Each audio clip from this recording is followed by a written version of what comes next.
होली हो या दीपावली, दुर्गा पूजा हो या छठ महापर्व, बिहारियों को बिहार आने की जो जद्दोजहद करनी पड़ती है वह किसी जंग जीतने से कम नहीं है। एक ही मकसद होता है कि परिवार के साथ वो पर्व मना सके। लेकिन जो परिस्थिति है उस परिस्थितियों में सच्चाई यह है कि ट्रेनों में शौचालय में भी तिल रखने की जगह नहीं होती है। बसों में लोग छत पर बैठकर आते हैं। प्रवासी मजदूर बेचारे भाई हमारे, बाहर नौकरी करने वाले लोगों की कितनी परेशानी होती है इसकी आप कल्पना भी नहीं कर सकते हैं।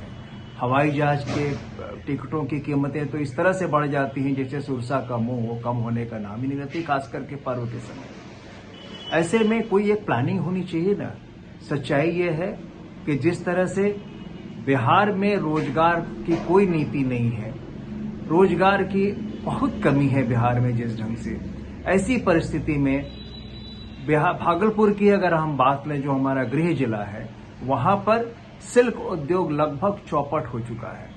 तो लोगों को बाहर कमाने जाना ही जाना है, और नहीं कमाएंगे तो खाएंगे क्या बेचारे। और कमाते तो लोग परिवार के लिए हैं, तो परिवार के साथ अगर पर्व नहीं मनाएंगे तो करेंगे क्या।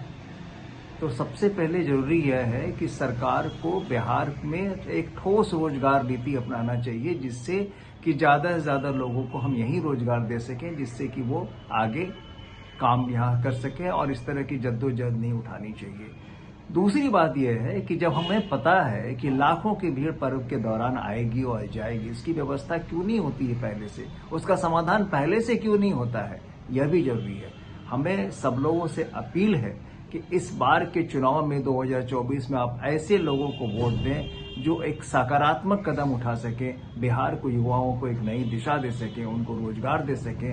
इसलिए युवा न्याय के प्रति आप लोग सजग रहें और एक ऐसे दल को वोट दें, एक ऐसे व्यक्ति को वोट दें जो कि इस देश का सचमुच भला चाहता हो, देश को खुशहाल देखना चाहता हो।